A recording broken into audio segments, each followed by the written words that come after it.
ಶುದ್ಧ ಏಕಾದಶಿಯ ಈ ಪವಿತ್ರವಾದ ದಿನ ಪ್ರಥಮ ಏಕಾದಶಿ ಅಥವಾ ದೇವಶಯನಿ ಏಕಾದಶಿ ಎಂಬುದಾಗಿ ಕರೆಯಲ್ಪಡುವಂತಹ ದಿನ. ಇದಕ್ಕೆ ಇನ್ನೊಂದು ಹೆಸರು ಇದೆ, ಪದ್ಮ ಏಕಾದಶಿ ಎಂಬುದಾಗಿ ಕೂಡ. ವಾರಕರಿ ಸಂಪ್ರದಾಯದವರಿಗೆ ಈ ಎರಡು ಏಕಾದಶಿಗಳು ಬಹಳ ಮುಖ್ಯ.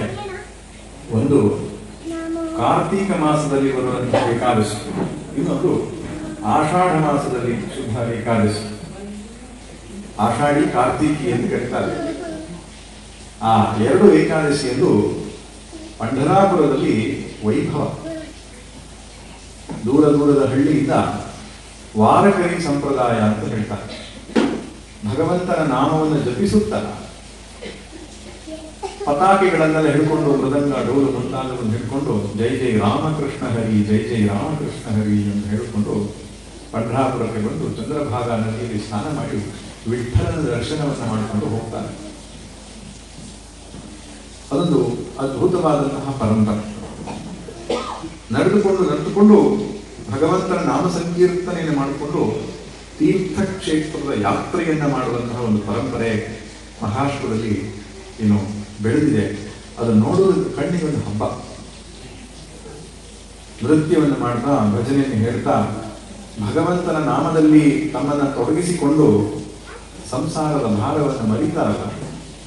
ಡಿ.ವಿ.ಜಿ. ಕಟ್ಟದಲ್ಲಿ ಹೇಳಿದಾಗೆ, ಘನತತ್ವವಂತಕ್ಕೆ ದಿನರಾತ್ರಿ ಮನಸೋಕು ನೆನೆಯಲಿನ್ನೊಂದೆಲ್ಲ ನೀಡು ಪದರ ಅನುಸಂಧಿಯಲಿ ಜೀವ ಭಾವವನ್ನು ಮರೆಯುವುದು ಹನುಮಂತನು ಪ್ರದೇಶ ಮಂಕುತಿಮ್ಮ. ಘನತತ್ವವೊಂದಕ್ಕೆ, ಯಾವುದೋ ಒಂದು ತತ್ವವನ್ನು ಗಟ್ಟಿಯಾಗಿ ಹಿಡ್ಕೊಂಡು ದಿನರಾತ್ರಿ ಮನಸ್ಸೋದು, ಹಗಲು ರಾತ್ರಿ ಆ ಒಂದು ತತ್ವವನ್ನೇ ಅನುಸಂಧಾನ ಮಾಡ್ತಾ ಜೀವ ಭಾವವನ್ನು ಮರೆಯಬೇಕು ಅಂತ, ಅಥವಾ ಜೀವದ ಭಾರವನ್ನು ಮರಿಬೇಕು, ಸಂಸಾರದ ಭಾರವನ್ನು ಮರೆಯಬೇಕು ಅಂತ. ಅದಕ್ಕೆ ಪ್ರಾಚೀನರು ಅನೇಕ ರೀತಿಯ ಹಬ್ಬ, ವ್ರತ, ಆಚರಣೆಗಳನ್ನು ನಮಗೆ ಕೊಟ್ಟಿದ್ದಾರೆ. ಕಾರಣ ಇಷ್ಟೇ, ವ್ಯಾವಹಾರಿಕ ಪ್ರಪಂಚದಲ್ಲಿ ಬಹಿರ್ಮುಖ ಚಿತ್ತರಾಗಿ ಬದುಕನ್ನು ನಡೆಸುತ್ತಾ ಮಾಯಾಮಯಮಿದಮಖಿಲಂ, ಮಾಯಾಮಯವಾದ ಈ ಪ್ರಪಂಚದಲ್ಲಿ ನಾವು ಮರೆತು ಬಿಡ್ತೇವೆ.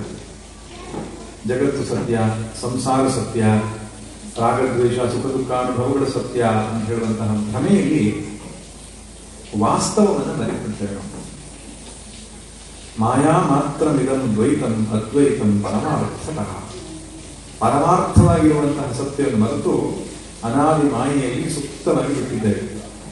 ಅದಕ್ಕೆ ನಮ್ಮನ್ನು ಎಬ್ಬಿಸಲಿಕ್ಕೆ ಅವಾಗ ಶಾಸ್ತ್ರಗಳು ಇಂತಹ ಕಾರ್ಯಕ್ರಮಗಳನ್ನು ಹೇಳುತ್ತೆ. ಆದ್ದರಿಂದ ಈ ಎಲ್ಲ ವ್ರತಗಳ ಹಿಂದೆ ಒಂದು ಆಧ್ಯಾತ್ಮಿಕವಾದ ಉದ್ದೇಶವೂ ಇರ್ತದೆ. ಆದಿ ಭೌತಿಕವಾದ, ಆದಿ ದೈವಿಕವಾದ, ಅತಿ ಯಜ್ಞೀಯವಾದ ಅರ್ಥಗಳಿದ್ದರೂ ಅದರ ಹಿಂದೆ ಒಂದು ಆಧ್ಯಾತ್ಮಿಕವಾದ ಅರ್ಥವೂ ಇರುತ್ತೆ. ಈ ಏಕಾದಶಿ ಅಂತ ನಾವೇ ಕರೀತೇವೆ, 11ರ ಸೂಚಕ. 15 ದಿನಗಳಲ್ಲಿ 11ನೇ ಕೃಷ್ಣ ಪಕ್ಷದ ಏಕಾದಶಿ, ಶುಕ್ಲ ಪಕ್ಷದ 11ನೇ ದಿನ ಶುಕ್ಲ ಪಕ್ಷದ ಏಕಾದಶಿ.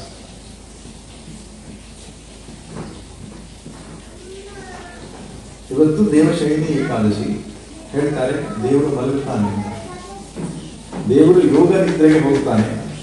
ಕಾರ್ತೀಕ ಶುದ್ಧ ದ್ವಾದಶಿಯ ದಿನ, ಉತ್ಥಾನ ದ್ವಾದಶಿ ಅಂತ ಹೇಳ್ತಾರೆ.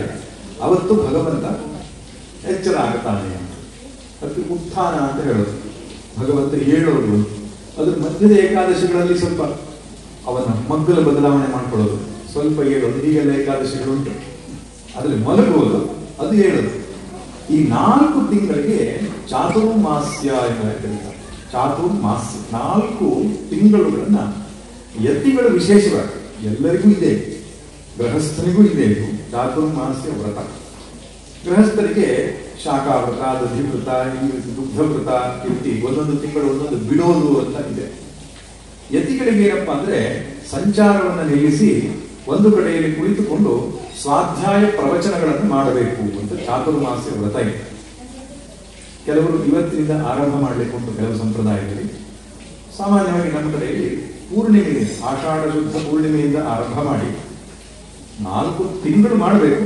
ಪಕ್ಷಾವೈ ಮಾಸಃ ಎನ್ನುವ ಶ್ರುತಿಚೋದಿತವಾದ ವಾಕ್ಯವನ್ನು ಇಟ್ಟುಕೊಂಡು 2 ತಿಂಗಳು ಮಾಡ್ತಿದ್ದಾರೆ. ಅದು 4 ಪಕ್ಷಗಳನ್ನು ಮಾಡ್ತಾ ಇದ್ದಾರೆ. ಆದರೆ 4 ತಿಂಗಳುಗಳನ್ನು ಮಾಡುವವರಿಗೆ ಉತ್ಥಾನ ದ್ವಾದಶಿಯ ದಿನ ಅವರೇನ್ ಮಾಡ್ತಾರೆ, ಊರಿನ ಗಡಿಯನ್ನು ದಾಟ್ತಾರೆ. ಅದಕ್ಕೆ ಅಂತ ಹೇಳ್ತಾರೆ ಸೀಮೋಲ್ಲಂಘನ. ಊರಿನ ಸೀಮೆಯ ಗಡಿಯನ್ನು ದಾಟುವುದು, ಅಥವಾ ಒಂದು ಯಾವುದೋ ಒಂದು ನದಿ ಬರ್ತದೆ ಅದನ್ನು ದಾಟುವುದರ ಮೂಲಕವಾಗಿ ಅವರು ವ್ರತ ಸಮಾಪ್ತಿಯನ್ನು ಮಾಡ್ತಾರೆ. ಹೀಗೆ ನೋಡಿ, ಇಲ್ಲಿ ನೋಡಿದಾಗ ನಮಗೆ ಏನನ್ನಿಸ್ತದೆ, ದೇವರು ಮಲಗುವುದು, ದೇವರು ಏಳುವುದು, ಇದಕ್ಕೆಲ್ಲ ಅರ್ಥ ಉಂಟೆ. ಏಕಾದಶಿ ದಿನವೇ ವ್ರತ ಯಾಕೆ ಮಾಡಬೇಕು ಸ್ವಾಮಿ, ಬೇರೆ ದಿನ ಯಾಕೆ ಮಾಡಬಾರ್ದು? ಹೀಗೆಲ್ಲ ಪ್ರಶ್ನೆಗಳು ಬರ್ತವೆ. ಆದರೆ ಒಬ್ಬ ವಿಜ್ಞಾನಿಗೆ ನೊಬೆಲ್ ಪ್ರಶಸ್ತಿ ಸಿಕ್ತಂತೆ. ಯಾಕೆ ಸಿಕ್ತು? 15 ದಿನದಲ್ಲಿ 1 ದಿನ ಇಡೀ ದೇಹಕ್ಕೆ ಆಹಾರವನ್ನು ಕೊಡದೆ ಉಪವಾಸ ವ್ರತವನ್ನ ನೀವು ಮಾಡಿದರೆ ನಿಮ್ಮ ಶರೀರದಲ್ಲಿರ್ತಕ್ಕಂತಹ ಕ್ಯಾನ್ಸರಸ್ ಸೆಲ್ಸ್, ಏನು ಕೆಲವು ಬೇಡದ ಶರೀರದ ಜೀವಕೋಶಗಳು ಇರ್ತದಲ್ಲ, ಅದು ಕ್ಯಾನ್ಸರ್ ಅಂತ ಆಗ್ತದೆ, ಅದು ನಾಶ ಆಗ್ತದೆ ಅಂತ ಹೇಳಿದ್ದಾನೆ ಪುಣ್ಯಾತ್ಮ.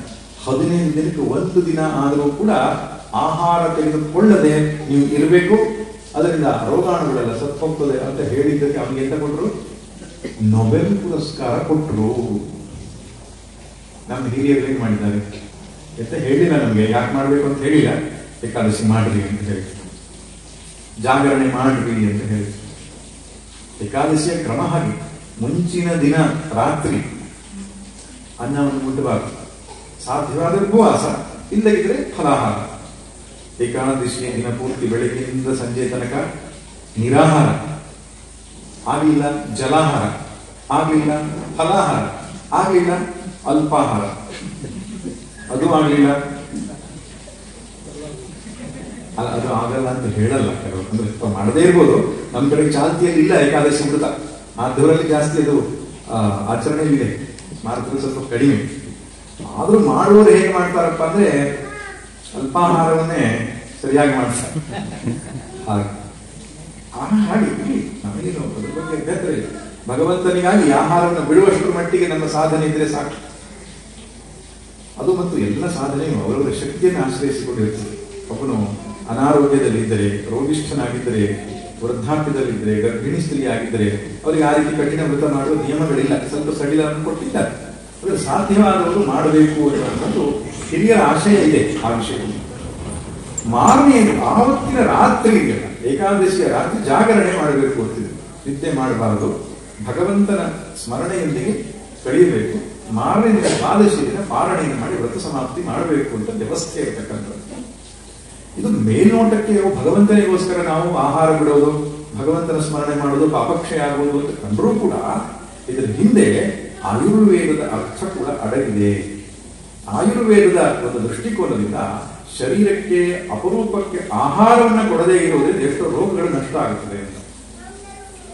ಆ ರೀತಿ ಜಾಗರಣೆ ಮತ್ತು ಉಪವಾಸಗಳಿಂದ ಒಳಗೂಡಿದಂತಹ ಈ ನಿಯಮ ಪರಿಪಾಲನೆಯ ಹಿಂದೆ ಆಧ್ಯಾತ್ಮಿಕವಾದ ಅರ್ಥ ಕೂಡ ಇದೆ. ಏನರ್ಥ?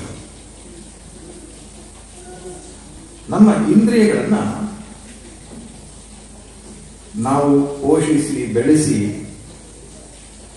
ಅದನ್ನು ಹಾಳು ಮಾಡಿದ್ದೇವೆ, ಅಶಿಸ್ತಿಗೆ ಒಳಪಡಿಸಿದ್ದೇವೆ. ದಮ ಎನ್ನುವಂತಹ ಒಂದು ಆಧ್ಯಾತ್ಮಿಕ ಸಾಧನೆಯನ್ನು ಮಾಡಲೇ ಇಲ್ಲ. ಇಂದ್ರಿಯ ಭೋಗದಿಂದಾಗಿ ಪಾಪವನ್ನು ಕೂಡ ಸಂಚಯ ಮಾಡಿಕೊಂಡಿದ್ದೇವೆ. ಪಾಪಕ್ಷಯ ಮಾಡಬೇಕು ಅಂದ್ರೆ ಒಂದೇ ದಾರಿ, ಇಂದ್ರಿಯ ಭೋಗವನ್ನು ನಿರಾಕರಣೆ ಮಾಡುತ್ತಾ ಭಗವಂತನ ಧ್ಯಾನ ಮಾಡಬೇಕು ಎಂಬುದಾಗಿರ್ತಾರೆ. ಅದಕ್ಕೆ ಇನ್ನೊಂದು ಹೆಸರು ತಪಸ್ಸು. ಇಂದ್ರಿಯ ಭೋಗ ನಿರಾಕರಣೆ ಪೂರ್ವಕ ಭಗವಂತನ ಸ್ಮರಣೆ ಮಾಡುವ ಸಾಧನೆ ಹೆಸರು ತಪಸ್ಸು. ತಪಸ್ಸಿನಿಂದ ಪಾಪಕ್ಷಯವಾಗ್ತದೆ. ತಪೋಭಿ ಕ್ಷೀಣ ಪಾಪ ತಪಸಾ ಕಲ್ಮಷಂ ಹಂತಿ ಎಂಬುದಾಗಿ ಹೇಳ್ತಾರೆ. ಜೀವನ ಪೂರ್ತಿ ಭೋಗವನ್ನು ಅನುಭವಿಸುತ್ತಾ ಈ ಜೀವ ಪಾಪ ಸಂಗ್ರಹವನ್ನು ಮಾಡ್ತಾ ಹೋಗುತ್ತೆ. ನಾವು ಕೇಳ್ತೇವೆ, ಸ್ವಾಮಿ ಎಲ್ಲ ಇದೆ, ಮನಸ್ಸಿಗೆ ಶಾಂತಿ ಇಲ್ಲ, ಮನಸ್ಸಿಗೆ ಸುಖ ಇಲ್ಲ. ಇದಕ್ಕೆ ಶಾಸ್ತ್ರ ಏನ್ ಹೇಳುತ್ತೆ? ಸುಖ ಶಾಂತಿ ಎನ್ನುವುದು ಪಾಪ ಪುಣ್ಯದ ಲೆಕ್ಕಾಚಾರ ಅಂತ ಹೇಳುತ್ತೆ. ನೀನು ಹೊರಗಡೆಯ ಭೋಗ ಸಾಧನಗಳನ್ನು ಇಟ್ಟುಕೊಂಡ ಮಾತ್ರಕ್ಕೆ ನೀನು ಸುಖಿಯಾಗಬೇಕಾಗಿಲ್ಲ. ಭೋಗ ಸಾಧನೆಗಳ ಕೊರತೆ ಇರೋದ್ರಿಂದ ನೀವು ದುಃಖಿ ಆಗಬೇಕಾಗಿಲ್ಲ. Happiness is not directly proportional to your prosperity. ನಿಮ್ಮ ಶ್ರೀಮಂತಿಗೂ ಸುಖಕ್ಕೂ ನೇರವಾದ ಸಂಬಂಧ ಇಲ್ಲಪ್ಪ ಅಂತ ಶಾಸ್ತ್ರ ಹೇಳ್ತಾರೆ. ಹಾಗೇನಾದ್ರೂ ಇದ್ದಿದ್ರೆ ಅತ್ಯಂತ ಶ್ರೀಮಂತ ರಾಷ್ಟ್ರಗಳು ಅಂತ ಹೇಳುವವೆಲ್ಲ ಸುಖವಾಗಿರ್ಬೇಕಾಗಿತ್ತು, ಅತ್ಯಂತ ಬಡ ರಾಷ್ಟ್ರಗಳು ಅಂತ ಹೇಳುವವೆಲ್ಲ ದುಃಖವಾಗಿರ್ಬೇಕು. ಆದರೆ ಜಗತ್ತಿನಲ್ಲಿ ಒಂದು ಸಂಸ್ಥೆ ಇದೆ, ಸುಖವನ್ನ ಅನುಭವಿಸುವ ಇಂಡೆಕ್ಸ್ ಅನ್ನ ಅವರು ಐಡೆಂಟಿಫೈ ಮಾಡ್ತಾರೆ. ಎಲ್ಲ ದೇಶಗಳನ್ನ ಸರ್ವೆ ಮಾಡಿ ಅತ್ಯಂತ ಹೆಚ್ಚು ಸುಖವಾಗಿರುವ ದೇಶ ಯಾವುದು ಅಂತ.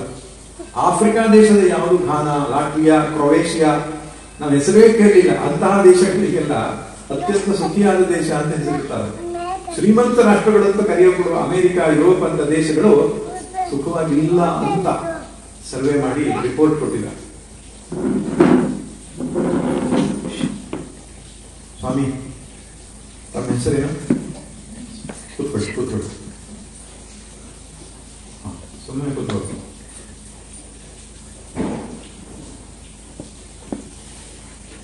ಇದಕ್ಕೆ ಕಾರಣ ಇಷ್ಟೇ, ಸುಖ ಅನ್ನುವಂಥದ್ದು ಬಾಹ್ಯ ಪರಿಕರಗಳಿಂದಾಗಲಿ ಸೌಕರ್ಯಗಳಿಂದಾಗಲಿ ಉಂಟಾಗುವಂಥದ್ದು ಅಲ್ಲ. ಮನಸ್ಸಿನ ಶುದ್ಧಿ ಮತ್ತು ಅಶುದ್ಧಿಯನ್ನು ಆಶ್ರಯಿಸಿಕೊಂಡಿದೆ. ಅದಕ್ಕೆ ಇನ್ನೊಂದು ಶಬ್ದದಲ್ಲಿ ಪಾಪ, ಪುಣ್ಯ ಎಂಬುದಾಗಿ ಹೇಳ್ತಾರೆ. ಅಂತಃಕರಣ ಶುದ್ಧವಾಗಿದ್ದರೆ ಅದು ಪುಣ್ಯ, ಅಂತಃಕರಣದಲ್ಲಿ ಪಾಪ ಸಂಗ್ರಹವಾಗಿದ್ದರೆ ಅದು ಏನೋ ಪಾಪ ಎಂಬುದಾಗಿ ಕರೀತಾರೆ. ಅದರಿಂದ ಪಾಪ ಪುಣ್ಯ ಎನ್ನುವಂಥದ್ದರ ಆಧಾರದ ಮೇಲೆ ದುಃಖ ಮತ್ತು ಸುಖ ಅನ್ನುವಂಥದ್ದು ನಮಗೆ ತೋರಿಕೊಡುತ್ತದೆ. ಇದು ಪ್ರಾಚೀನರು ಕಂಡುಕೊಂಡಂತ ಸತ್ಯ. ಅದಕ್ಕೆ ಅವರು ಹೇಳಿದ್ದು ನಿತ್ಯ ಕರ್ಮ, ನೈಮಿತ್ತಿಕ ಕರ್ಮ, ಪ್ರಾಯಶ್ಚಿತ್ತ ಕರ್ಮ, ಇದನ್ನು ಮಾಡುವು ಅಂತ. ನಿತ್ಯ ಸಂಧ್ಯಾವಂದನೆ, ದೇವರ ಪೂಜೆ ಮುಂತಾದವುಗಳನ್ನ ಮಾಡ್ಲಿಕ್ಕೆ ಯಾಕೆ ಹೇಳುತ್ತೆ ಶಾಸ್ತ್ರ ಅಂದ್ರೆ ಪಾಪಕ್ಷಯವಾಗಲಿ. ನಮೋಪಾತ್ತ ಸಮಸ್ತ ದುರಿತ ಕ್ಷಯದ್ವಾರ ಶ್ರೀ ಪರಮೇಶ್ವರ ಪ್ರೀತ್ಯರ್ಥಂ ಎನ್ನುವ ಸಂಕಲ್ಪ. ಪಾಪವೇ ದುಃಖಕ್ಕೆ ಕಾರಣ, ಪುಣ್ಯವೇ ಸುಖಕ್ಕೆ ಕಾರಣ ಅಂತ ಹಿರಿಯರು ಸಾಕಷ್ಟು ವಿಚಾರ ಮಾಡಿ ಕಂಡುಕೊಂಡಿದ್ದಾರೆ. ಅದರಿಂದ ಒಬ್ಬ ವ್ಯಕ್ತಿ ಜೀವನದಲ್ಲಿ ಪಾಪಗಳನ್ನು ಮಾಡ್ತಾ ಸುಖ ಸಾಧನೆಗಳನ್ನು ವರ್ಧಿಸಿಕೊಳ್ತಾ ಇದ್ದರೂ ಕೂಡ ಅವನು ದುಃಖಿ ಆಗ್ತಾನೆ. ಇನ್ನೊಬ್ಬ ವ್ಯಕ್ತಿ ಪುಣ್ಯವನ್ನು ವರ್ಧಿಸಿಕೊಳ್ತಾ ಇದ್ದಾನೆ, ಸುಖ ಸೌಕರ್ಯಗಳ ಪ್ರಾರಬ್ಧ ದೋಷದಿಂದ ಅವನಿಗೆ ಲಭ್ಯವಾಗಲಿಲ್ಲ ಅಂತಿದ್ದ ಪಕ್ಷದಲ್ಲೂ ಅವನು ಸುಖಿಯಾಗಿ ಬಾಳ್ತಾನೆ. ಆದ್ದರಿಂದ ಈ ಸೂತ್ರವನ್ನು ನಮ್ಮ ಮನಸ್ಸಲ್ಲಿ ಇಟ್ಟುಕೊಳ್ಳಬೇಕು ಅಂತ ಹಿರಿಯರು ಹೇಳ್ತಾರೆ. ಅದಕ್ಕೆ ನಮ್ಮ ಭಾರತೀಯ ಸಂಸ್ಕೃತಿ ಅನ್ನುವಂಥದ್ದು ಈ ಅಂತಃಕರಣವನ್ನ ಶುದ್ಧ ಮಾಡುತ್ತಾ ಅದನ್ನ ಪ್ರಶಮನ ಮಾಡತಕ್ಕಂತಹ ಒಂದು ವ್ಯವಸ್ಥೆಯ ಕಡೆಗೆ ಹೋಗುವಂತಹ ಒಂದು ಜೀವನ ಶೈಲಿ ಇದೆ. ಏನ್ರಿ ಶ್ರಾದ್ದ ಮಾಡಬೇಕು ಅಂತ ಹೇಳ್ತಾರೆ, ಮಡಿ ಮೇಲಿಗೆ ಮಾಡಬೇಕು ಅಂತ ಹೇಳ್ತಾರೆ, ಏಕಾದಶಿ ಮುಂತಾದ ವ್ರತ ಮಾಡಬೇಕು ಅಂತ ಹೇಳ್ತಾರೆ. ಬೇರೆಯವರಿಗೆ ಯಾವುದೂ ಇಲ್ಲ. ಅನ್ಯ ಧರ್ಮದವರಿಗೆ ಯಾವುದು ಏಕಾದಶಿ ಇಲ್ಲ, ದ್ವಾದಶಿ ಇಲ್ಲ, ಶಿವರಾತ್ರಿ ಇಲ್ಲ, ನವರಾತ್ರಿ ಇಲ್ಲ. ಎಷ್ಟು ಚೆನ್ನಾಗಿದ್ದಾರೆ. ವರ್ಷಕ್ಕೆ ಒಂದು 4 ಹಬ್ಬ ಬರ್ತದೆ. ಸಂಡೆಯೋ ಫ್ರೈಡೆಯೋ ದೇವಸ್ಥಾನಕ್ಕೆ ಹೋಗಿ ಪ್ರೇಯರ್ ಮಾಡಿದ್ರೆ ಸಾಕು. ವೆರಿ ಸಿಂಪಲ್ ಏನದು ಧಾರ್ಮಿಕ ಜೀವನ ಶೈಲಿಯನ್ನು ಒಳಗೊಂಡಂತಹ ಧರ್ಮಗಳು ಅಂತ. ಸನಾತನ ಧರ್ಮದಲ್ಲಿ ಯಾಕೆ ಇಷ್ಟ ಇಲ್ಲ ಅಂತ ಕೇಳಿದ್ರೆ, ಸನಾತನ ಧರ್ಮ ಈ ಸತ್ಯವನ್ನು ಅರ್ಥ ಮಾಡಿಕೊಂಡಿದೆ. ಮನುಷ್ಯನ ಅಂತಃಕರಣ ಶುದ್ಧವಾದರೆ ಬದುಕು ಸುಂದರವಾಗ್ತದೆ. ಮನಸ್ಸಲ್ಲಿ ಪಾಪ ಸಂಗ್ರಹವಾದರೆ ಬದುಕು ದುರ್ಲಭವಾಗ್ತದೆ, ಕಠಿಣವಾಗ್ತದೆ ಅನ್ನೋದನ್ನ ಋಷಿಗಳು ಕಂಡು ಹಿಡಿದು ಇದನ್ನು ಶುದ್ಧಿ ಮಾಡುವುದಕ್ಕೆ ಬೇರೆ ಬೇರೆ ಉಪಾಯಗಳನ್ನು ಕಂಡು ಹಿಡಿದರು. ಅವ್ರು ಹೇಳ್ತಾರೆ, ಭೋಗದಿಂದಲೇ ಪಾಪ ಸಂಗ್ರಹವಾಗುತ್ತದೆ. ಭೋಗ ಅಂದ್ರೇನು? ಕಣ್ಣು, ಕಿವಿ, ನಾಲಿಗೆ, ಚರ್ಮ ಮುಂತಾದ ಪಂಚ ಜ್ಞಾನೇಂದ್ರಿಯಗಳಿಂದ ವಿಷಯ ಭೋಗವನ್ನು ನಾವೇನು ಮಾಡುತ್ತೇವೆ, ಅದರಲ್ಲಿ ಕೆಲವು ಶಾಸ್ತ್ರೀಯ, ಕೆಲವು ಅಶಾಸ್ತ್ರೀಯ ಅಂತ ಇರ್ತದೆ. ಶಾಸ್ತ್ರೀಯವಾದಂತಹ ಭೋಗ ಸಂಗ್ರಹದಿಂದ ವಿಶೇಷವಾದ ಪಾಪವೇನು ಉಂಟಾಗದೇ ಇದ್ರೂ ಅಶಾಸ್ತ್ರೀಯ ಭೋಗದಿಂದಾಗಿ ಪಾಪ ಸಂಗ್ರಹ ಆಗುತ್ತಾ ಇರ್ತದೆ. ಉದಾಹರಣೆ ನೀವು ಕೊಡಬೇಕು ಅಂದ್ರೆ, ಆಹಾರ ತಿನ್ನುವುದಂತ ಇಟ್ಕೊಳ್ಳೋಣ ಭೋಗ ಅಂತ. ಆ ಆಹಾರ ಸೇವಿಸುವಾಗ ನಿಯಮ ಕೊಟ್ಟಿದ್ದಾರೆ, ಹೀಗೆ ಇರಬೇಕು ಆಹಾರ ಅಂತ. ಅತ್ಯಾಶನಾದೀಪಾನಾದಿಚ್ಚ ಉಗ್ರ ಪ್ರತಿಗ್ರಹ ತನ್ನೋ ವರುಣೋ ರಾಜ ಪಾಣಿನ ಅಘಮರ್ಷತು. ಅಘಮರ್ಷಣ ಸೂಕ್ತದಲ್ಲಿ ಮಹಾನಾರಾಯಣದ ಒಂದು ಮಂತ್ರ ಬರ್ತದೆ. ಅತ್ಯಾಶನಾದೀಪಾನ, ನಾವು ತಿನ್ನಬಾರದಲ್ಲಿ ತಿಂದಾಗ, ಕುಡಿಯಬಾರದಲ್ಲಿ ಕುಡಿದಾಗ, ದೇಶವಾಗಲಿ ಕಾಲವಾಗಲಿ ವ್ಯಕ್ತಿಯಾಗಲಿ ನಿಷಿದ್ಧವಾಗಿದ್ದರೆ ಅದರಿಂದ ಪಾಪ ಸಂಗ್ರಹವಾಗ್ತದೆ. ಉದಾಹರಣೆ ಕೊಡಬೇಕು, ಗೊತ್ತಿರೋ ವಿಷಯ. ಝೊಮ್ಯಾಟೊ, ಸ್ವಿಗ್ಗಿ, ಸಿರ್ಸಿ, ಸಿದ್ದಾಪುರ, ಯಲ್ಲಾಪುರದಲ್ಲಿ ಇಲ್ಲ, ಬೇರೆ ಕಡೆಯಲ್ಲಿ ಉಂಟು. ಅದು ಶಾಸ್ತ್ರ ನಿಷಿದ್ಧ. ನಿಮ್ಗೆ ಗೊತ್ತಾಯ್ತದ ಅಂತ ಹೇಳಿದ್ರೆ ಗೊತ್ತಿರೋ ಎಲ್ಲರೂ ಗೊತ್ತಿದ್ದಾರೆ.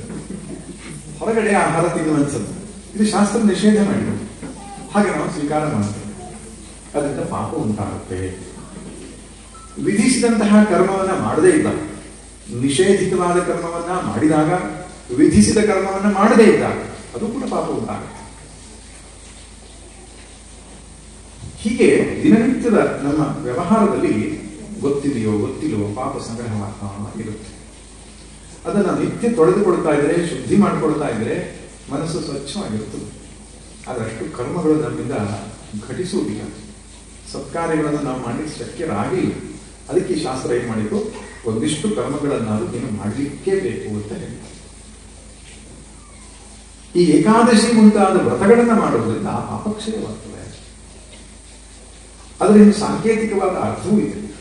ಈ 10 + 1 11 ಅಂತ ಅಲ್ಲ, ಏಕಾದಶ ಅಂದಾಗ ದಶ ಮತ್ತು ಏಕ ಸೇರಿ ಏಕಾದಶ.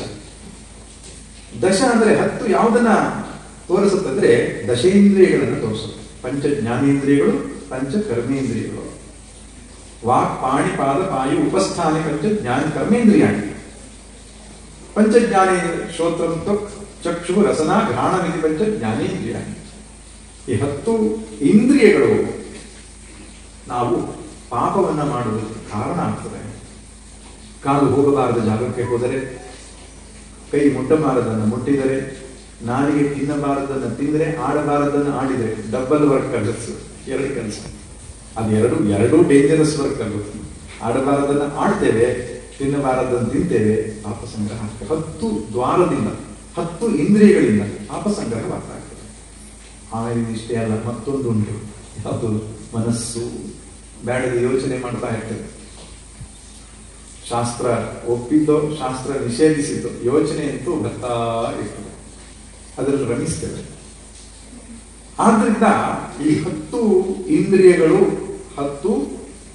ಮನಸ್ಸನ್ನು ಸೇರಿಸಿ, ಶಾಸ್ತ್ರದಲ್ಲಿ ಕೆಲವು ಸಂದರ್ಭದಲ್ಲಿ ಮನಸ್ಸನ್ನು ಇಂದ್ರಿಯ ಅಂತ ಸ್ವೀಕಾರ ಮಾಡಿದ್ರಿಂದ ಈ 10 ಅಂಗಗಳಿಂದ ನಾವು ಪಾಪವನ್ನು ಮಾಡ್ತಾ ಇರ್ತೇವೆ. ಅದಕ್ಕೆ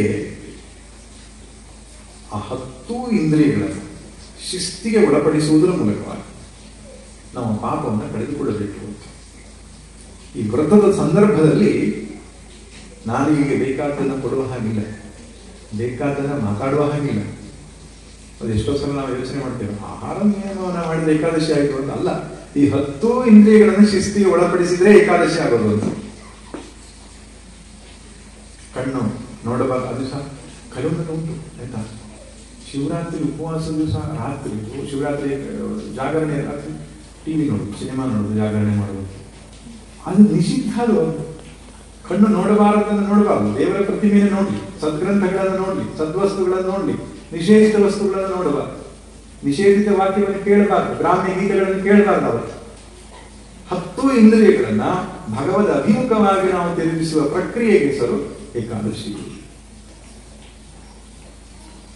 ಆಹಾರ ನಿಯಮ ಅನ್ನುವಂಥದ್ದು ಒಂದು ಸಾಮಾನ್ಯ ಅಂಶ. ಅದರಲ್ಲಿ ಆಧ್ಯಾತ್ಮಿಕ ದೃಷ್ಟಿಯಿಂದ, ಆಯುರ್ವೇದ ದೃಷ್ಟಿಯಿಂದ ಹೇಳ್ತಾ ಇಲ್ಲ ನನಗೆ, ಆಧ್ಯಾತ್ಮಿಕ ದೃಷ್ಟಿಯಿಂದ ಯೋಚನೆ ಮಾಡಿದರೆ ಆಹಾರವನ್ನ ನಿಯಮನ ಮಾಡುವಂಥದ್ದು ಒಂದು ಅಂಗ ಅದಲ್ಲ. ಆದರೆ ಎಲ್ಲ ಇಂದ್ರಿಯಗಳು ಕೂಡ ಭಗವಂತನ ಕಡೆಗೆ ಹರಿಯುವ ಹಾಗೆ ಆಗಬೇಕು. ನಾಲಿಗೆ ಅವನ ನಾಮಸ್ಮರಣೆ ನಡೆಯಬೇಕು, ಕೈಯಿಂದ ಭಗವಂತನ ಅರ್ಚನೆ ಆಗಬೇಕು, ಕಾಲುಗಳು ಭಗವಂತನ ಆಲಯಕ್ಕೆ ಹೋಗಬೇಕು, ಶಾಸ್ತ್ರ ಅಧ್ಯಯನಾದಿಗಳನ್ನು ಮಾಡಬೇಕು, ಮನಸ್ಸಲ್ಲಿ ಭಗವಂತನ ಮೂರ್ತಿಯ ಚಿಂತನೆಯೋ ನಾಮದ ಚಿಂತನೆಯೋ ನಡೆಯಬೇಕು. ಸೊ ಎಲ್ಲ ಇಂದ್ರಿಯಗಳು ಭಗವಂತನೆಡೆಗೆ ಯಾವತ್ತು ತಿರುಗುತ್ತೋ ಅದು ಏಕಾದಶಿ. ಆ ನಿಯಮದಿಂದ, ಆ ಶಿಸ್ತಿನಿಂದ ನಮ್ಮ ಅಂತಃಕರಣ ಶುದ್ಧವಾಗುತ್ತೆ, ಪಾಪಕ್ಷಯವಾಗುತ್ತದೆ. ಪಾಪಕ್ಷಯವಾಗ್ತಾ ಆಗ್ತಾ ಪುಣ್ಯ ಜಾಗೃತಿ ಆದ ಹಾಗೆ, ಪುಣ್ಯ ಉದ್ಭವ ಆಗ್ತಾ ಇದ್ದ ಹಾಗೆ ನಮಗೆ ಜೀವನ ನಡೆಸೋದು ತುಂಬಾ ಸುಲಭ ಆಗ್ತದೆ. ಮನಸ್ಸಿಗೆ ಬಲ ಬರ್ತದೆ, ಆಂತರಿಕ ಶಾಂತಿ ನೆಮ್ಮದಿ ಲಭ್ಯವಾಗ್ತದೆ. ಅದೇ ಬದುಕಿನಲ್ಲಿ ದೊಡ್ಡ ಬಲ. ದುಡ್ಡು ಬಲವಲ್ಲ, ಅಧಿಕಾರ ಬಲವಲ್ಲ, ಇನ್ಯಾವುದೇ ಪ್ರಾಪಂಚಿಕವಾದಂತಹ ಸಾಮರ್ಥ್ಯಗಳು ನಿಜವಾದ ಬಲ ಅಲ್ಲ. ಯಾವನ ಅಂತಃಕರಣ ಶುದ್ಧವಾಗಿದೆಯೋ, ಶಾಂತವಾಗಿದೆಯೋ, ಪ್ರಸನ್ನವಾಗಿದೆಯೋ ಅವನು ಶಕ್ತಿಶಾಲಿ ವ್ಯಕ್ತಿ. ಅದಕ್ಕೆ ಪ್ರಾಚೀನರು ವ್ರತಗಳನ್ನ, ನಿಯಮಗಳನ್ನ, ಹಬ್ಬಗಳನ್ನ ಎಲ್ಲ ನಮಗೆ ಕೊಟ್ಟರು. ನಮ್ಮ ಮೇಲ್ನೋಟಕ್ಕೆ ಭಯಂಕರವಾದ ನಿಯಮ ಹಾಕ್ಬಿಟ್ರು ನಮಗೆ ಅಂತ ಅನ್ನಿಸ್ತದೆ, ಬಹಳ ಶಿಸ್ತಿಗೆ ಒಳಪಡಿಸ್ಬಿಟ್ರು ನಮ್ಮನ್ನ ಅಂತ. ಹಾಗಿದ್ದೇ ಪಾಪ ಕಳ್ಕೊಳ್ಬೇಕು. ಭೋಗವನ್ನು ಅನುಭವಿಸ್ತಾ ಯಾರು ಪಾಪ ಕಳ್ಕೊಳ್ಳಿಕ್ಕಾಗಲ್ಲ. ಇಂದ್ರಿಯಗಳನ್ನ ನಿಯಮನ ಮಾಡುತ್ತಾ, ಶಿಸ್ತಿಗೆ ಒಳಪಡಿಸುತ್ತಾ ನಮ್ಮ ಪಾಪ ಕ್ಷಯವನ್ನು ಮಾಡಿಕೊಳ್ಳಿಕ್ಕೆ ಆಗ್ತದೆ ಎನ್ನುವ ಕಾರಣಕ್ಕೆ ಏಕಾದಶಿ ಎಂಬಂತಹ ಒಂದು ವ್ರತವನ್ನ ಆಚರಣೆಗೆ ತಂದು, ಬರೀ ಏಕಾದಶಿ ಒಂದೇ ದಿನದಲ್ಲಿ ನಾವು ಮಾಡಿದ ಆಚರಣೆ ಸಾಕಾಗತ್ತೋ ಕೇಳಿದ್ರೆ ಆಗಲ್ಲ. ದಿನನಿತ್ಯದ ನಮ್ಮ ನಡೆನುಡಿಯಲ್ಲಿ ಈ ದೃಷ್ಟಿಕೋನ ಇಟ್ಕೊಳ್ಬೇಕು. ಪಾಪ ಸಂಗ್ರಹವಾಗುತ್ತಾ ಈ ಕರ್ಮದಿಂದ, ಪಾಪ ಕ್ಷಯವಾಗುತ್ತಾ ಎಂಬ ವಿವೇಚನೆ ನಮ್ಮ ಅಂತಃಕರಣದಲ್ಲಿರಬೇಕು. ನಮ್ಮಲ್ಲಿ ಕೆಲವರು ಪ್ರಶ್ನಿಸುವುದು ಉಂಟು, ಯಾಕೆ ಮೆಡಿಮೇಲಿಗೆ, ಯಾಕೆ ಸೂತಕಾದಿಗಳು, ಯಾಕೆ ಶುದ್ಧಾಚಾರ, ಇದೆಲ್ಲ ನಿಯಮಗಳು ಯಾಕೆ ಹಿರಿಯೋದು ಮಾಡಿದ್ರಪ್ಪ? ಮುಟ್ಟಾದ 4 ದಿನ ಹೊರಗಡೆ ಇರಬೇಕು ಯಾಕೆ ಹೇಳಿದ್ರು? ಮೃತಾಶೌಚ, ಗಾತಾಶೌಚಗಳನ್ನು ಯಾಕೆ ಹೇಳಿದರು? ನೆನಪಿರಲಿ, ನಮಗೆ ವೈಜ್ಞಾನಿಕವಾಗಿ ಅದಕ್ಕೆ ಒಂದು ಸಪೋರ್ಟಿವ್ ಆರ್ಗ್ಯುಮೆಂಟ್ ಕೊಡ್ಲಿಕ್ಕೆ ಆಗದೇ ಇರಬಹುದು. ಆದರೆ ಋಷಿಗಳು ಮಾಡಿದ್ದು ಇಷ್ಟೇ ಉದ್ದೇಶ, ಪಾಪ ಕ್ಷಯವಾಗಬೇಕು, ಪುಣ್ಯ ಸಂಗ್ರಹವಾಗಬೇಕು. ಈ ಪಾಪ ಪುಣ್ಯ ಅನ್ನುವಂತಹ ಸಂಗತಿ ನಮ್ಮ ಬರಿಗಣ್ಣಿಗೆ ಕಾಣುವ ವಿಷಯ ಅಲ್ಲ, ಅದು ಅನುಭವಗಮ್ಯವಾದಂತಹ ವಿಷಯ. ನಾನು ಪಾಪಾತ್ಮನೋ ಪುಣ್ಯಾತ್ಮನೋ ಹೇಗೆ ಪರೀಕ್ಷೆ ಮಾಡಿಕೊಳ್ಳೋದು? ಬೇರೆಯವರಿಗೆ ಗೊತ್ತಾಗಲ್ಲ. ನಾನು ಹಾಕಿದ ತಿಲಕದಿಂದಲೋ ನನ್ನ ವೇಷಭೂಷಣದಿಂದಲೋ ಒಬ್ಬನು ಪಾಪಾತ್ಮನೋ ಪುಣ್ಯಾತ್ಮನೋ ಗೊತ್ತಾಗೋದಿಲ್ಲ. ಅದಕ್ಕೆ ಒಂದೇ ಮಾರ್ಗ, ನನ್ನ ಅಂತಃಕರಣ ಅದಕ್ಕೆ ಉತ್ತರವನ್ನು ಕೊಡುತ್ತೆ. ಜೀವನದ ವಿಷಮ ಸ್ಥಿತಿಯಲ್ಲೂ ಕೂಡ ನನ್ನ ಮನಸ್ಸು ಪ್ರಶಾಂತವಾಗಿದೆಯಾ? ಯಾವ ಹೊರಗಡೆಯ ಸಾಧನಗಳು ಇಲ್ಲದೆ ನನ್ನ ಮನಸ್ಸು ಶಾಂತವಾಗಿದೆಯಾ, ಸಮಾಧಾನವಾಗಿದೆಯಾ? ಅದು ಪುಣ್ಯಕ್ಕೆ ಏನು ಮೆಜರ್ಮೆಂಟ್, ಅಳತೆಗೋಲು. ಪಾಪಕ್ಕೆ ಅಳತೆಗೋಲು ಏನಪ್ಪಾ ಅಂದ್ರೆ, ಸ್ವಾಮಿ ಏನೋ ದುಃಖ, ಏನೋ ಬೇಸರ, ಏನೋ ಬೇಜಾರು, ಮನಸ್ಸು ತುಂಬಾ ಗೊಂದಲಮಯವಾಗಿದೆ. ಕೆಲವರು ಹೇಳಿಕೊಂಡು ಏನು ಕಾರಣ ಇರಲ್ಲ, ಅಳು ಬರುತ್ತೆ ಸ್ವಾಮಿ, ಸುಮ್ಮನೆ ಕೂತ್ಕೊಂಡ್ರೆ ಅಳು ಬರುತ್ತೆ, ನಂಗೆ ಯಾಕೋ ಗೊತ್ತಿಲ್ಲ, ದುಃಖ ಬಿಡುತ್ತೆ ಮನಸ್ಸಿಗೆ ಅಂತ ಹೇಳ್ತಾರೆ. ರೀಸನ್ ಗೊತ್ತಿಲ್ಲ, ಕಾರಣ ಗೊತ್ತಿಲ್ಲ. ಸ್ವಾಮಿ ಕಾರಣ ಗೊತ್ತಿಲ್ಲ, ಯಾಕೆ ಅಳು ಬರ್ತದೆ? ಕಾರಣ ಇಷ್ಟೇ, ಪಾಪ ಪುಣ್ಯಗಳ ಪ್ರಭಾವ. ಸಹಿಭವತಿ ದರಿದ್ರೋ ಯಸ್ಯ ತೃಷ್ಣಾ ವಿಶಾಲ ಮನಸ್ಸಿ ಪರಿತುಷ್ಟೇ ಕೋರ್ಥವಾನ್ ಕೋ ದರಿದ್ರ. ಕಾಳಿದಾಸ ಹೇಳಿದನು, ಅರಣ್ಯದಲ್ಲಿರಲಿ, ಗೆಡ್ಡೆ ಗೆಣಸುಗಳು ತಿಂತ ಇರಲಿ, ನೆಲದ ಮೇಲೆ ಮಲಗಿರಲಿ, ತೊಂದರೆ ಇಲ್ಲ. ನಿನ್ನ ಮನಸ್ಸು ಶುದ್ಧವಾಗಿದೆಯೋ ನೀನು ಸುಖಿ. ನೀನು ಸುಖದ ಸುಪ್ಪತ್ತಿಗೆಯಲ್ಲಿ ರಾಜನ ಅರಮನೆಯಲ್ಲೇ ಇರಲಿ, ಮನಸ್ಸು ಅಶುದ್ಧವಾಗಿದೆಯೋ ನೀನು ದುಃಖಿ.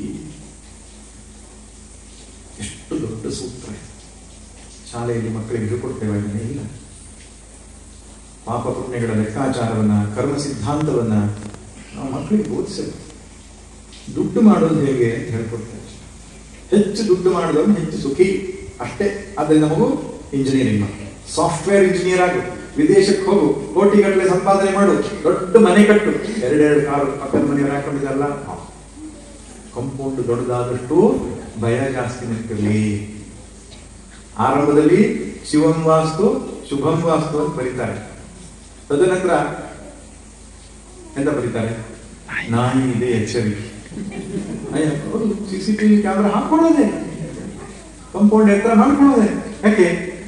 ಭಯ ಜಾಸ್ತಿ ಆಗಲಿಕ್ಕೆ ಶುರು. ಅಲ್ಲ ಸ್ವಾಮಿ, ಎಲ್ಲ ಇದೆ, ಮನಸ್ಸಿಗೆ ಶಾಂತಿ ಇಲ್ಲ ಅಂದ್ರೆ ಏನ್ ಪ್ರಯೋಜನ?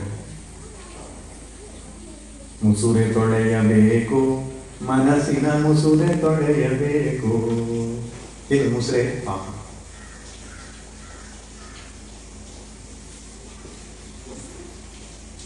ಇದನ್ನ ಅಧ್ಯಾತ್ಮ ವಿಜ್ಞಾನ ಅಂತ, ವೇದಾಂತ ವಿಜ್ಞಾನ ಅಂತ, ಇಟ್ಸ್ ಎ ಸೈನ್ಸ್. ಅದರಲ್ಲಿ ತರ್ಕ ಇದೆ, ಅನುಭವ ಇದೆ. ಇದನ್ನು ನಾವು ಯಾರು ಬೋಧಿಸೋದಿಲ್ಲ. ಶಂಕರ ಭಗವತ್ಪಾದರು, ಭಗವದ್ಗೀತೆ, ಉಪನಿಷತ್ತು, ಇಂತಹ ಮಹಾಮಹಿಮರು, ರಾಮಾಯಣ, ಮಹಾಭಾರತ, ಭಾಗವತದಂತ ಗ್ರಂಥಗಳನ್ನು ಹೊರತಾಗಿ ಇನ್ಯಾರೂ ಈ ಸತ್ಯ ಹೇಳಲ್ಲ. ಎಲ್ಲ ಹೇಳೋದಿಷ್ಟೇ, ಹೊರಗಡೆಗೆ ಬೆಳೆಸಿಕೊಳ್ಳಿ ಅಂತ ಹೇಳ್ತಾರೆ. ಒಳಗಡೆಗೆ ಬೆಳೆಸಿಕೊಳ್ಳಿ ಅಂತ ಯಾರೂ ಹೇಳೋದಿಲ್ಲ.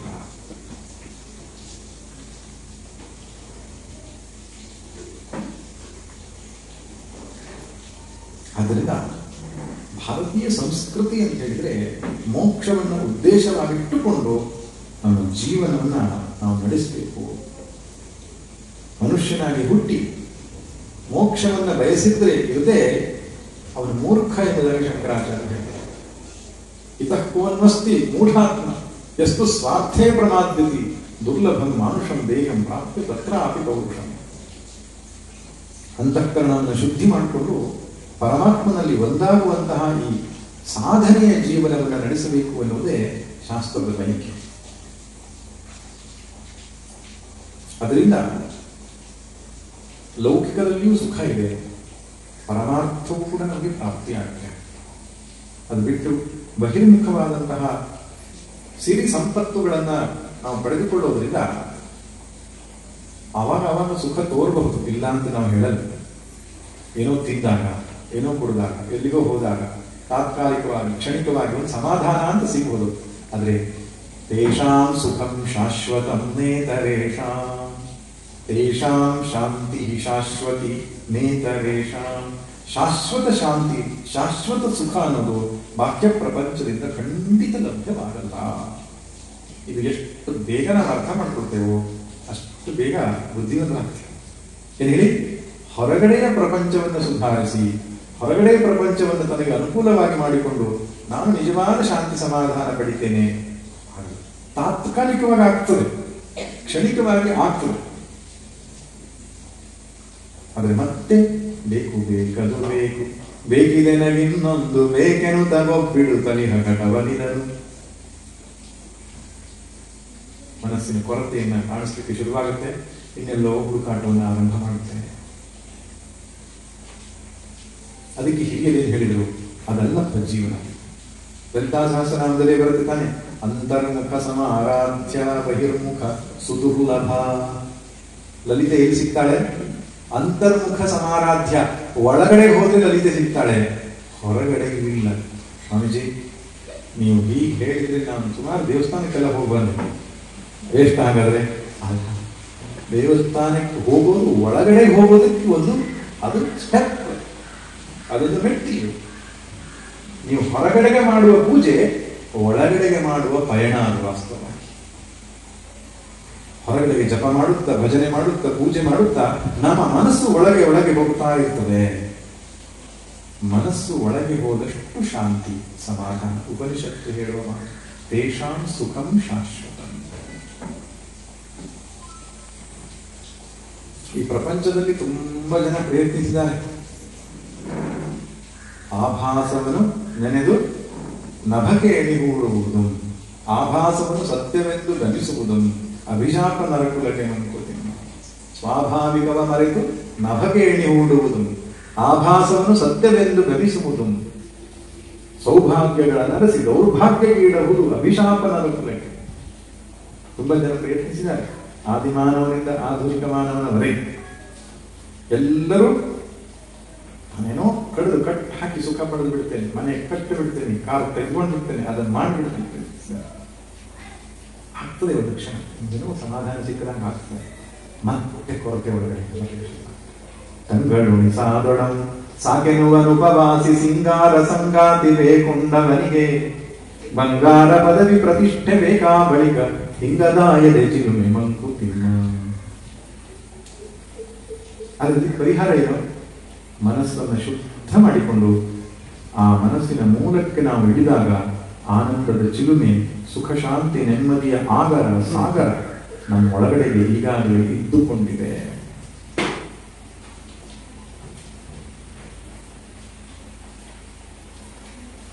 ಇಷ್ಟರ ಮಟ್ಟಿಗೆ ಅಂದರೆ ಉಪನಿಷತ್ತು ಹೇಳುವ ಪ್ರಕಾರ ಆತ್ಮಾನಂದದ ಸಾಗರದಲ್ಲಿ ಶಕ್ರಾದಿ ಅಂದರೆ ಇಂದ್ರ ಮುಂತಾದ ದೇವತೆಗಳು ಒಂದು ಹನಿ ಸುಖವನ್ನಷ್ಟೇ ಅನುಭವಿಸುತ್ತಿದ್ದಾರೆ. ಯಾವುದರಲ್ಲಿ? ಆತ್ಮಾನಂದದ ಸಾಗರದಲ್ಲಿ ಯಸ್ಯಾಂಬುದಿ ಲೇಷಲೇಷತ ಇಮೇ ಶಕ್ರಾದಯೋ ನಿವೃತ್ತಃ. ಇಂದ್ರಾದಿಗಳು ಅನುಭವಿಸುವ ಸುಖ ಆತ್ಮಾನಂದದ ಒಂದು ತುಣುಕು, ಒಂದು ಹನಿ. ಅಂದ್ರೆ ನಮ್ಮ ಲೆಕ್ಕಾಚಾರ ಬಿಟ್ಟುಬಿಟ್ಟಿದ್ದಾರೆ ಅವರು. ಹಾಗಾದ್ರೆ ನಾವು ಅನುಭವಿಸುವುದು ಸುಖವೇ ಅಲ್ಲ ಅಂತ ಶಾಸ್ತ್ರ ಪ್ರಕಾರ. ಅಂತಹ ಮಹದಾನಂದ ನಮ್ಮೊಳಗಡೆ ಈಗಾಗಲೇ ಇಟ್ಟುಕೊಂಡಿದೆ. ಅದನ್ನು ಪಡೆಯುವ ಪ್ರಯತ್ನಕ್ಕೆ ಹೆಸರು ಮೋಕ್ಷ ಸಾಧನೆ. ಮೋಕ್ಷ ಸಾಧನೆ ಅಂದರೆ ಸತ್ತ ಮೇಲೆ ಯಾವುದೋ ಲೋಕಕ್ಕೆ ಹೋಗೋದಲ್ಲ. ಈಗಾಗಲೇ ನಮ್ಮೊಳಗಡೆ ಇಟ್ಟುಕೊಂಡಿರುವ ಆನಂದ ಶಾಂತಿಯನ್ನ, ಸಹಜವಾದ, ವಿಶೇಷವಾದ, ಸ್ವತಂತ್ರವಾದ, ಸ್ವರೂಪಗತವಾದ ಆ ಮಹದಾನಂದವನ್ನು ಪ್ರಾಪ್ತಿ ಮಾಡಿಕೊಳ್ಳುವುದಕ್ಕೆ ಹೆಸರು ಮೋಕ್ಷ ಸಾಧನೆ. ಅದಕ್ಕೆ ಆಗಬೇಕಾದೇನೋ ಮನಸ್ಸಿನ ಕೊಳೆ ಹೊರಟು ಹೋಗಬೇಕು. ಜಪ ಮಾಡು, ಪೂಜೆ ಮಾಡು, ಧ್ಯಾನ ಮಾಡು, ಪಾರಾಯಣ ಮಾಡು, ತೀರ್ಥಕ್ಷೇತ್ರ ಯಾತ್ರೆ ಮಾಡು, ಇದೆಲ್ಲ ಹಿರಿಯರು ಹೇಳಿದ್ಯಾಕೆ? ಮನಸ್ಸನ್ನ ಶುದ್ಧಿ ಮಾಡ್ಕೋ. 3 ಗುಣಗಳನ್ನು ಹೇಳ್ತಾರೆ: ತಮೋಗುಣ, ರಜೋಗುಣ, ಸತ್ವಗುಣ. ತಮೋಗುಣ ಅಂದ್ರೆ ಜಾಸ್ತಿ ಪಾಪ, ರಜೋಗುಣ ಅಂದ್ರೆ ಸ್ವಲ್ಪ ಪಾಪ ಪುಣ್ಯ ಉಂಟು, ಪುಣ್ಯ ಸ್ವಲ್ಪ ಉಂಟು, ಅತಿ ಪಾಪ ಉಂಟು. ಸತ್ವಗುಣ ಅಂದ್ರೆ ಶುದ್ಧನಾದವ, ಪಾಪರಹಿತನಾದವ. ತಮೋಗುಣ ಇದ್ರೆ ಏನಾಗ್ತದೆ? ಆಲಸ್ಯ, ಪ್ರಮಾದ, ನಿದ್ರೆ, ಏನು ಬೇಡ ಸ್ವಾಮಿ, ಏನು ಬೇಡ, ಎಲ್ಲ ಪಡೆದವನಾಗಿ ಜೀವನ ಮುಕ್ತಾಗಿ ಮಾತಾಡ್ತಾನೆ, ಮಾಡ್ಲಿಕ್ಕೆ ಮನಸ್ಸಿ ಆಲಸಿ. ಈ ಆಲಸ್ಯ ಅನ್ನೋದು ತಮೋಗುಣದ ಲಕ್ಷಣ. ಈ ಪ್ರಾಣಿಗಳಿಗೆಲ್ಲ ಇರ್ತದೆ, ತಮೋಗುಣ ಪ್ರಧಾನವಾದ ಜೀವಿಗಳು ಅಂತ ಹೇಳ್ತಾರೆ. ಕೆಲವರು ಸ್ವಲ್ಪ ಹಾಗೇ ಇರ್ತಾರೆ, ಪ್ರಾಣಿಗಳು ಹಾಗೆ ಮಲಗೋದು, ಭೋಗ, ನಿದ್ರೆ, ಆಲಸ್ಯ, ಏನ್ ಮಾಡ್ಲಿಕ್ಕೆ ಉತ್ಸಾಹ ಇಲ್ಲ. ಶರೀರದಲ್ಲಿ ರೋಗ ಬಂದಾಗ ಹಾಗಾದ್ರೆ ಬೇರೆ ಪ್ರಶ್ನೆ, ಅದ್ರ ಬಗ್ಗೆ ಹೇಳ್ತಾ ಇದ್ದಾನೆ. ಎಲ್ಲ ಗಟ್ಟಿಮುಟ್ಟಿ ಇದ್ರೂ ಕೂಡ ಉತ್ಸಾಹವೇ ಇಲ್ಲ ಬದುಕಿನಲ್ಲಿ. ತಮೋಗುಣ ಪಾಪದ ಮಹಾರಾಶಿ ಇರುತ್ತೆ. ನಿಮ್ಗೆಲ್ಲ ಹೇಳಿದಾಗ ಯಾರಾದ್ರೂ ನೆನಪಾಗ್ತಾ ಇರ್ತಾರೆ, ಹೌದು ಹಂಗಿದ್ದಾರೆ. ಹೌದು, ನಾನು ಇದ್ರ ಬಗ್ಗೆ ಒಂದ್ಸಲ ಉಪನ್ಯಾಸ ಮಾಡುವಾಗ 14ನೇ ಅಧ್ಯಾಯದಲ್ಲಿ ತ್ರಿಗುಣಗಳ ಬಗ್ಗೆ ಬರ್ತದೆ. ಉಪನ್ಯಾಸ ಮಾಡ್ತಾ ಇರೋ ನಾವು ಸತ್ವಗುಣ, ರಜೋಗುಣ, ತಮೋಗುಣ ಅಂತ ಹೇಳುವಾಗ ಗಂಟೆ ಹೆಂಡತಿ ಕಡೆ ನೋಡುದು, ಹೆಂಡತಿ ಗಂಟೆ ಕಡೆ ನೋಡುದು. ಆದ್ರೆ ಇವ್ರ ಪ್ರಕಾರ ಅವನು ತಮೋಗುಣಿ, ಅವನ ಪ್ರಕಾರ ಇವ್ರು ಇಲ್ಲ. ಇದೆಲ್ಲ ಕೊಟ್ಟಿರೋ ನಮ್ಮ ಮನಸ್ಸನ್ನ ಅವಲೋಕನ ಮಾಡಲಿಕ್ಕೆ,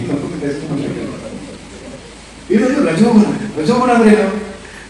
ಅವನಿಗೆ ಎಷ್ಟು ಬಹಿರ್ಮುಖತೆ ಅಂದ್ರೆ ಪುರುಸೊತ್ತಿಲ್ಲ ಅಂತ ಇರ್ತಾನೆ. ಯಾವಾಗ ಬೇಕು ಬೇಕು, ಅಧಿಕಾರ ಬೇಕು, ಪ್ರತಿಷ್ಠೆ ಬೇಕು, ಮಹತ್ವಾಕಾಂಕ್ಷೆ ಬೆಳಿಬೇಕು, ಮತ್ತೊಂದಾಗಬೇಕು. ದುಡ್ಡಿನ ವಿಷಯವೇ ಮಾತಾಡ್ದೆ ಯಾವಾಗ. ತಲೆಯಲ್ಲಿ ಬರೀ ಅದೇ ಮಾಡ್ತಾ ಇರ್ತದೆ, ಅಧಿಕಾರ, ಹೆಸರು, ಕೀರ್ತಿ, ದುಡ್ಡು, ಭೋಗ. ಇದು ರಜೋಗುಣ. ಹಾಗಾದ್ರೆ ದ್ವೇಷ ಭರಿತನಾಗಿರ್ತಾನೆ ಯಾವಾಗ. ಅವನು ಮೆಟ್ಟೋದು ಹೇಗೆ, ಇವನು ಕೆಳಗೆ ಹಾಕೋದು ಹೇಗೆ, ನಾನು ಮೇಲ್ ಬರೋದು ಹೇಗೆ. ಮತ್ತೊಂದು ಸತ್ವಗುಣ. ಸತ್ವಗುಣ ಏನ್ ಮಾಡುತ್ತೆ? ಭಗವಂತ ಬೇಕು, ಅಪಕ್ಷಯ ಮಾಡಿಕೊಡ್ಬೇಕು. ಎಷ್ಟು ಬೇಗ ಸಂಧ್ಯಾ ಆಗತ್ತೆ, ಎಷ್ಟು ಬೇಗ ಸಂಧ್ಯಾವಂದನೆ ಮಾಡಿಯೇನು, ಎಷ್ಟು ಬೇಗ ಭಗವಂತನ ಸ್ಮರಣೆ ಮಾಡಿಯೇನು, ಎಷ್ಟು ಹೊತ್ತು ಕೂತ್ಕೊಂಡು ಧ್ಯಾನ ಮಾಡಿಯೇನು, ಎಷ್ಟು ಸತ್ಸಂಗ ಕೇಳಿಯೇನು, ಇದ್ರ ಕಡೆಗೆ ಆಸಕ್ತಿ. ಈ ರಜೋಗುಣ ತಮೋಗುಣಿಗಳಿಗೆ ಆಸಕ್ತಿ ಇಲ್ಲ.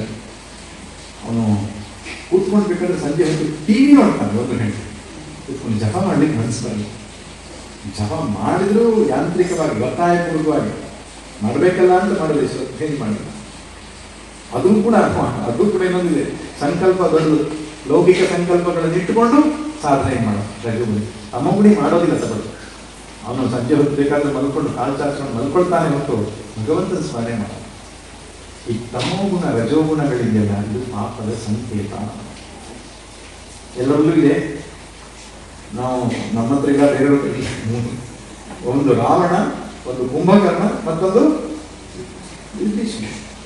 ಕುಂಭಕರ್ಣ ನಮ್ಮಲ್ಲೂ ಇದ್ದಾನೆ, ಹೌದು. ರಾವಣ ಮಹತ್ವಾಕಾಂಕ್ಷಿ, ಕಾಮ, ಕ್ರೋಧ, ಲೋಭ, ಮೋಹ, 10 ತಲೆಗಳವನಿಗೆ ಅಲ್ಲ, ಅದು ರಜೋಗುಣ. ಇದೊಂದು ವಿಭೀಷಣ, ರಾಮ ಬೇಕು, ನನಗೆ ರಾಮ ಬೇಕು. ಇದು ಸತ್ವಗುಣ. ಯಾರು ಈ ಸತ್ವಗುಣವನ್ನು ವೃದ್ಧಿ ಮಾಡಿಕೊಂಡಿದ್ದಾರೆ, ವಿಷಯ ವಸ್ತುಗಳಲ್ಲಿ ವೈರಾಗ್ಯ, ಭಗವಂತನಲ್ಲಿ ಆಸಕ್ತಿ, ಸತ್ಸಂಗದಲ್ಲಿ ಆಸಕ್ತಿ, ಶಮದಮ ಮುಂತಾದ ಗುಣಗಳನ್ನು ಪಡೆಯಬೇಕೆಂಬ ಇಚ್ಛೆ, ಶಾಸ್ತ್ರ ಗ್ರಂಥಗಳಲ್ಲಿ ಆಸಕ್ತಿ, ಅಂತಹ ಸತ್ವಗುಣ ಸಂಪನ್ನನಾದವನು ಶಾಂತನಾಗಿರ್ತಾನೆ ಬದುಕಿನಲ್ಲಿ. ಅವನ ಜೀವನದಲ್ಲಿ ಕಷ್ಟಗಳು ಬರಲ್ಲ ಅಂತಲ್ಲ, ಬಂದರು ಎದುರಿಸುವ ಶಕ್ತಿಯನ್ನು ಪಡ್ಕೊಳ್ತಾನೆ. ಅಸಮನಲ್ಲಿ ಸಮತೆಯೇನು, ವಿಷಮದಲ್ಲಿ ಮೈತ್ರಿಯನು, ಅಸಮಂಜಸದಿ ಸಮನ್ವಯ ಸೂತ್ರನಯವ, ವ್ಯಸನಮಯ ಸಂಸಾರದಲ್ಲಿ ವಿನೋದವ ಕಾಣ್ಬ, ರಸಿಕತೆಯ ಯೋಗವೆಲು ಮಂಕುತಿಮ್ಮ. ರಾಮ ಕಾಡಿಗೆ ಹೋದ, ರಾಮ 14 ವರ್ಷ ವನವಾಸಕ್ಕೆ ಹೋದ. ಅವನ ಅಪ್ಪನಾದ ದಶರಥ ಅರಮನೆಯಲ್ಲೇ ಇದ್ದ. ಆದರೆ ಯಾರು ಸುಖಿ? ಶ್ರೀರಾಮ ಸುಖಿ. ಯಾಕೆ? ಅವನ ಮನಸ್ಸು ಶುದ್ಧವಾಗಿದೆ, ಅವನ ಮನಸ್ಸು ಸಮಾಧಾನದಲ್ಲಿತ್ತು. ದಶರಥನಿಗೆ ಎಲ್ಲವೂ ಇತ್ತು ಪಾಪ, ಆದರೆ ಮನಸ್ಸಲ್ಲಿ ಸಮಾಧಾನ ಇರಲಿಲ್ಲ. ಪಾಂಡವರು 12 ವರ್ಷ ವನವಾಸದಲ್ಲಿದ್ದರು.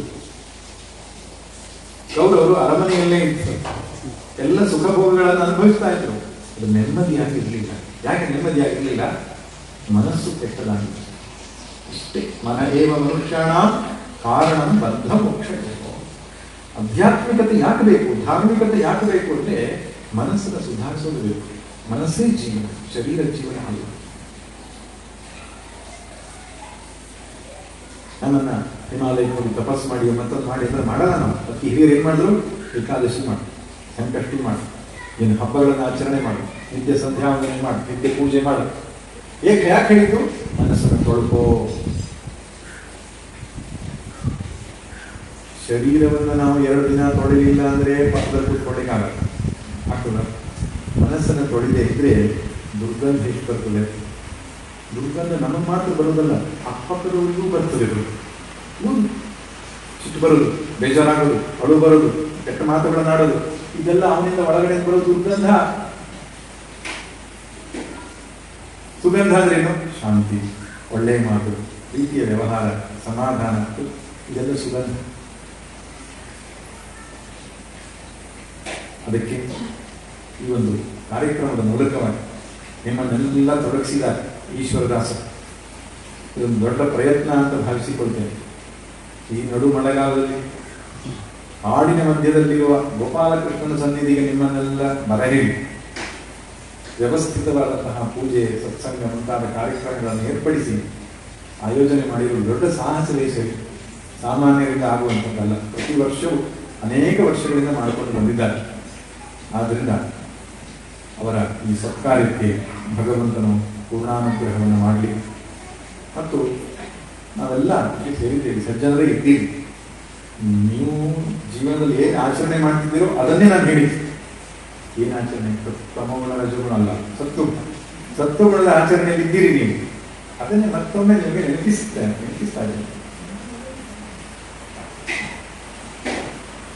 ಇದ್ದೇನೆ ನಾನು. ಆದ್ದರಿಂದ ಅವುಗಳೆಲ್ಲ ಸನ್ಮಾರ್ಗದಲ್ಲಿ ಇದ್ದೀರಿ. ಸನ್ಮಾರ್ಗದಲ್ಲಿ ಮುಂದುವರಿಯಬೇಕು ಒಂದು ಪುಷ್ಟಿಯ 4 ವಾಕ್ಯಗಳಷ್ಟೇ. ಯಾಕೆ ಹೀಗೆ ನಾವು ಮಾಡಬೇಕು ಅನ್ನೋದ್ರ ಹಿಂದೆ ಒಂದು ಉದ್ದೇಶ ಇದೆ. ಎಲ್ಲವೂ ಸಾರ್ಥಕವಾದಂತಹ ಕಾರಣಗಳು. ಆ ನಿಟ್ಟಿನಲ್ಲಿ ಭಗವಂತನು ನಮಗೆ ಶಕ್ತಿ ಕೊಡಬೇಕು. ನಾನು ಸಾಧನೆ ಮಾಡ್ತೇನೆ, ಅದೊಂದೇ ಸಾಲದು, ಪುರುಷ ಪ್ರಯತ್ನ ಒಂದೇ ಸಾಲದು, ಈಶ್ವರನ ಅನುಗ್ರಹವೂ ಬೇಕು. ಆ ನಿಟ್ಟಿನಲ್ಲಿ ಗೋಪಾಲಕೃಷ್ಣ ಸ್ವಾಮಿ ಅನುಗ್ರಹ, ಗುರು ಪರಂಪರೆಯ ಅನುಗ್ರಹ ನಮ್ಮ ಮೇಲೆ ಇದ್ದರೆ ಅಂತಃಕರಣವನ್ನು ಶುದ್ಧಿ ಮಾಡಿಕೊಳ್ಳುವ ಸಾಧನೆ ಮಾಡುವ ಮನಸ್ಸು ನಮಗೆ ಬರ್ತದೆ. ಆ ಶಕ್ತಿ ಭಗವಂತ ಕೊಡ್ಲಿ, ಸಾಧನೆ ಮಾಡುವುದರಲ್ಲಿ ನನ್ನನ್ನು ಮುಂದುವರಿಸಲಿ ಅಂತ ಆ ಭಗವಂತನ ಪಾದಾರವಿಂದದಲ್ಲಿ ಪ್ರಾರ್ಥನೆ ಮಾಡ್ತಾ ನನ್ನ ಮಾತನ್ನು ಮುಗಿಸ್ತೇನೆ. ಸರ್ವೇ ಭವಂತು ಸುಖಿನಃ, ಸರ್ವೇ ಸಂತು ನಿರಾಮಯಾಃ, ಸರ್ವೇ ಭದ್ರಾಣಿ ಪಶ್ಯಂತು, ಮಾ ಕಶ್ಚಿತ್ ದುಃಖ ಭಾಗ್ಭವೇತ್. ಓಂ ಶಾಂತಿ ಶಾಂತಿ ಶಾಂತಿ.